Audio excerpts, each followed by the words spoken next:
اللہ تعالیٰ کی بارگاہ میں بندہ حاضر تو کرے، اللہ تعالیٰ کی بارگاہ میں بندہ اپنے آپ کو پیش تو کرے، پھر دعا مانگے۔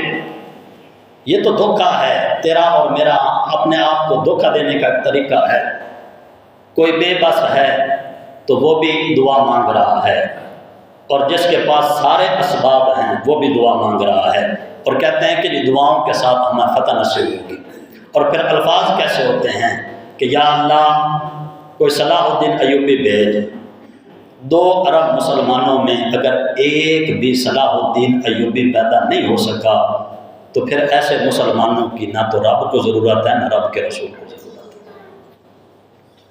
اگر محمد بن قاسم 2 ارب میں نہیں پیدا ہو سکا تو پھر ایسے مسلمانوں کی اسلام کو کوئی ضرورت نہیں ہے۔ اور اگر اتنے لوگوں میں کوئی ایک جان نثار بھی پیدا نہیں ہو سکا تو پھر